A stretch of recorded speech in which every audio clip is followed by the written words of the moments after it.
Hi there, beautiful dreamers. Welcome back to Mia Soleil Dreamwork. Last weekend I stayed at a hotel in Stockholm for 2 nights together with my husband. We took some days off and just enjoyed the summer the way one can do in a big, beautiful city. This hotel is almost 100 years old, and like other old buildings, this house has a really long history. And this one served as a stop for wine and spirit before being a hotel. And the first night we wanted to change, after the first night, I wanted to change the room because it was quite noisy. The energy was actually kind of rude in a way, and it didn't feel like we were alone there. It was noisy, as said, and it felt like if people went right through the walls. And I also had exhausting dreams about partying people, angry people, and a celebrity abusing his girlfriend. And when he found out, I saw him. The poor night ended with me being chased by that celebrity person with a big hedge trimmer that he was going to kill me with, before waking up early with no whatsoever ability to go back to sleep again. And my husband hadn't slept well either because of all the noise and battering energy, so we had the room changed and ended up in a huge suite instead. Lucky us, we thought. The other night then we were tired to the bones when coming back to the hotel, so we went to sleep quite early, and the energy was quite different here. Calm and quiet, and almost like if there was a vacuum in that part of the building. And then to the dreams that night. The energy was calmer, but the dream were not calmer. The bed was crowded, first thing.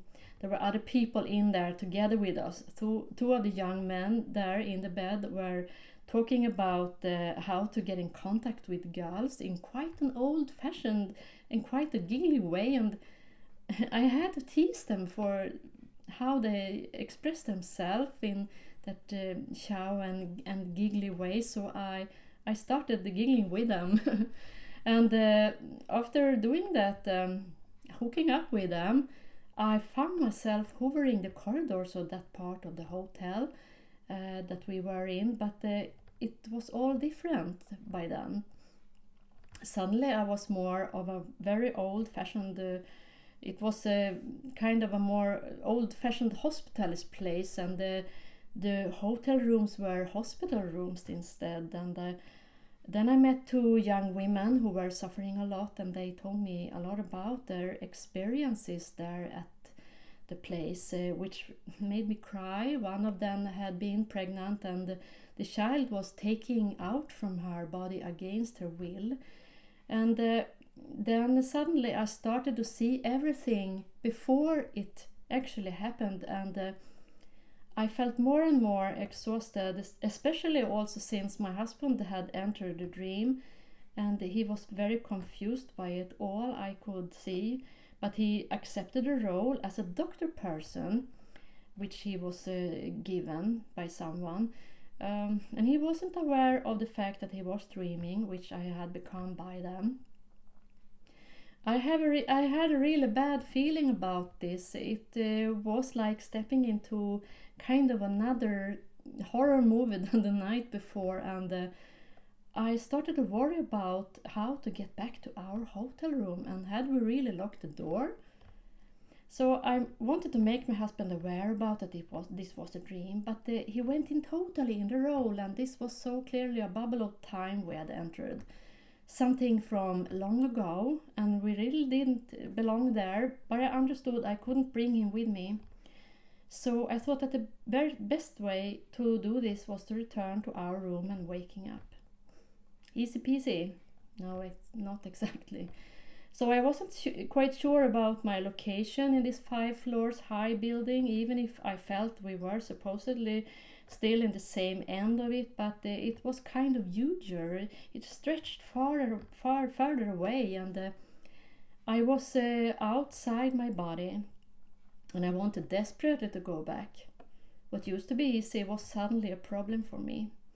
So I decided to do it the dream way, going back into the dream deeper, trusting the subconscious map, and then I found myself climbing a rusty and wobbly ladder real high up, and when at the peak of it I was shaking since I have kind of a fear of heights. So I asked one of the two women up there to help me hold the ladder, and then I climbed up to what showed itself to be a loft where things were stored. And from there I was supposed to get out from the building, but at the same time I had to make sure that no one of the very small, many sheep there didn't get out with me. And I was also carrying a box out, which I was supposed to bring with me. It was kind of one of the reasons I had to go there. And one of the sheep, of course, sneaked out, so I had to catch it before it took off out in the wild traffic jam outside the door. So it was, mildly speaking, a stressful situation, but I wobbled away with my box after the tiny sheep, trying to call my mom also on the phone, but that didn't work at all. And I don't know about you, if there's someone of you having an experience of uneasiness to make phone calls in dreams. Tell me if it's that way, because I never manage. So anyway, I don't recall finding the sheep, and that kind of small sheep being part of old dreams actually deserves their own video session, so I just leave them for now to come back further on. So I got on my way northbound and had to go through mud and mist, and I felt that I almost lost myself back in another way of dreaming unconsciously, but I forced myself to continue being clear dreaming and trusting my dream self to find a way, even though the intellect was quite sure this was the wrong way. But if following the intellect I wouldn't have understand I had to leave one dimension to enter another in order to get out of that time bubble. When following the subconscious without asking why, you will come to the right place, even if taking weird ways to it. So when climbing up the ladder, this symbolized that I raised my awareness and entered a higher dimension of understanding intuitively. Then I left the pattern higher up, as in that loft, which was a pretty critical moment since outside there was hard traffic, symbolizing life's going on outside that pattern, but still in the dream and still in the same kind of dimensional dream space.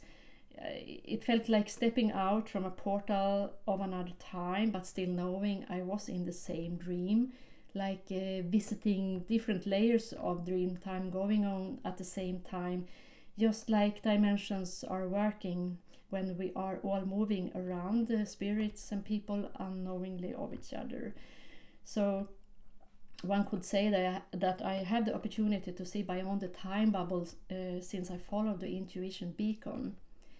And I moved on outside through the mud, going north, carrying the big box from the attic with me. And then imagine the scenario when I came to an old church or some kind of church building, in which I decided to break in through a window. Just following the dream, still being aware, not understanding, but letting it happen. When climbing in, still with the box with me, through the window, I to my dismay see that there is a priest, or at least a priest-looking man there. And since totally aware about dreaming and having my intellect traveling with me, I had an urge to explain myself and to have a valid excuse for breaking into the place. The intellect kind of took over because I was very embarrassed. And so I told the man I was really, really sorry for arriving in such a profane way. I don't know where I got that word from. So thereafter I handed him the box, as if I had come only to give to him. And in it was tiny porcelain tableware and ornamental grapes made of plastic. And I had cleaned it before thoroughly, taking it with me, shining. So I explained then to the priest that the grapes withheld small pieces and were not suitable for small children. And at the same time that I was acting like I had it all so planned, I was so irritated over myself, over the fact that I couldn't move on because I really had to bring the box with me, and now that wasn't possible. But then I tried to convince myself that since I knew what was inside, I figured I would be able to work around the details and come back to the right place anyway.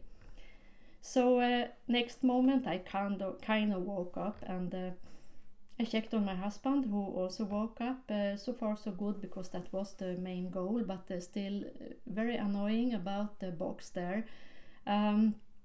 So I went out of bed to go to the bathroom, still in a very dreamy state, and then I said to him, "Hey, this suit is really big. When going to the bathroom tonight, try to enter here." And then I pointed to another wall. And he answered me, dream struck too, "I did that too. Went there to enter the bathroom." And he continued, "There must have been a door here before." And I agreed and carried on with the day. And this was probably the reason it was so hard finding the right way to the room again in the dream. At first, those persons thronged with us in the bed, entering our space, and in that way opening up their dimension, and actually really clever ones there, talking about how to come in contact with girls. Ha ha ha, didn't they really hook me up there? So they really had a plan. And besides that, if going through that wall, we would step right out in the middle of nowhere in the same direction the building was stretching itself in the dream. So we stepped into a time bubble, repeating things over and over. Remember, I started seeing things before they took place in the dream. So those persons obviously were spirits. And look at the fun little word game here. This building was in earlier times a stock for wine and spirit, as in liquor. And I would say it kept on being a stock for spirits. Even if they came elsewhere from, as I will show you soon. Then, when being in their bubble, it was really hard to break out from it, since I had started communicating with those guys first, and then also the women, and also especially since the interior was changed. So we were without doubt following the crowd from the bed through the place in the wall that both me and my husband thought was the way to the bathroom. And this meant that I couldn't, with my intellectual aware self, find the way back. I had to follow the subconscious mind totally and just let the intellect follow, even though I felt kind of lost. It's a hard thing, clear dreaming in that position, actually. What I was supposed to do in the church building then is a question, breaking in, carrying that box with the stored things with me. It turned out, actually, after doing some research, that there was a home long ago for disabled children, a 10-minute walk from the hotel. A place built in the 1890s, working as both hospital and vocational school, and home to these children and young adults who were seen as less worthy than other people. And my neck hair stood right up when reading about those disabled children and young adults, and the fact that they actually were separated from other children, not only to help them through special education and special discipline. Sounds really scary in this context, discipline, but they were separated from healthy children, it says when reading. It's so horrible. And during the 19th century, the state began to send people with defects to special schools like deaf colleges, blind institutions, and the word idiot was frequently used to describe them. And this really breaks my heart in more than one way. Uh, Towards the end of the century, the notion spread that insane, such a word, children were too stupid to be able to learn anything at all, so they were liberated from school duty. And I have a really hard time to go through this again because it breaks my heart. I almost break down and cry. It's painful to know this is our history and that the discrimination of disabled persons still goes on. That's another story, but I'm personally one of those who is fighting for the deaf part of this country's inhabitants. So what was it about church then? Well, knowing which view the community had on someone being handicapped, it's easy to see that the church, which since the 18th century had been teaching that mental illness had to do with sin, was involved in more than one way. Those parish catechetical meetings weren't limited to homes and schools only, say no more. And anyway, it wasn't until in the 70s these boarding schools for the disabled was decided to be closed down. The pupils would instead be prepared for the regular school system. I think it's a pretty dark history. And to tie things up, it's really amazing, though it's kind of horrifying to be able to take in things from a building and the area around like that. And being stuck inside it, even if only for a little while, felt no good. But I am pretty sure those persons we met in the dream wanted to tell their story. I'm very touched, and they are in my heart. And I will see to that those who may be stuck in the bubble will be released. So the box then, the small porcelain and the plastic grapes, and the fact that I warned the priest personality in the church building about the small parts showed it was something supposed to be given to children, but I wanted to make sure the smallest ones didn't get them. Plastic grapes and tiny porcelain may be seen in two ways, both like replicas of real life. And the youngsters in the dream weren't having a real life, actually. They were institutionalized, and that's pretty clear. But also, they are to be seen as playing tools, and I had cleaned them thoroughly because I wanted to give them to the children. But I had to go through the church to find a way, and that's what I'm doing now because I didn't get any further in the dream thanks to my intellect. So here's a detailed interpretation of the last part of the dream. I, my dream me, enter a sacred thought form. I break through a window, break an illusion, and get into this mental construction of religious kind. An active aspect surprises me with his presence, really. So I am a religiously active one. Wow. He was really lurking around in there. So then I have this box with holding store things. Then store things usually symbolizes old memories. And what was those memories saying about me then? I don't remember neither tiny china or plastic grapes from my childhood. So I had to take it symbolically then. And the fragility and smallness in distinguishing a child is distinguishing a child, I was supposed to say. And grapes are supposed to mature into wine, but plastic ones are hard to get wine of. So this fragility and smallness has been stored in a white box, aiming at innocence and new beginnings, along with the inability to mature. Interesting, huh? Even though this wasn't only a level 1 dream, obviously I have to treat it in that way too, since otherwise I wouldn't be walking my talk. And I wanted to give the box to disabled children some disabled young aspects of myself, which of course are there since my own childhood and teenage time, but got stuck in the surprise over that religious thought form of mine. I'm not a religious person, even though I'm really spiritual, which you who have followed me for a while know by now, but I have kind of a religious past. And the reason I was breaking into this old thought form is probably that I really think it's illusionary. The religious actions according to this pattern has obviously an impact on me still on some plane, since I was so ashamed of breaking the illusion. And this is really me not liking to be rude to people being religious, even if I have to break illusions having to do with religions. I am writing about it. A lot of me and my work is about finding the lost femininity of the spiritual world, and that aspect of mine searching around in there. Well, he better take good care of the white box because I'm watching him.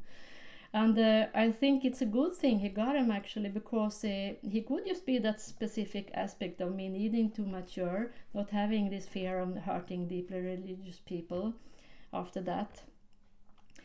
So those grapes were perhaps especially addressed to him. Yeah, dear ones, isn't dream work just fabulous? Take good care of yourself, and if staying at a hotel, pay attention to your dreams and know they could actually tell you quite a story about the past at the same time as telling you something you have to know about yourself. And stay tuned for the sheep part of the dream coming up for sure. And also, last thing I would like to mention that I am working on a video school part of dream interpretation and a dream lexicon too. I do this together with my oldest son, who is so much more skilled when it comes to the technical things and planning things, strategical things. So in a not too far future, this will become a fact. And thank you for listening, and thank you so much you who are reaching out and making contact. I love working with you, and don't forget signing up for the monthly newsletter on my website. And much love to you all. See you soon. Bye.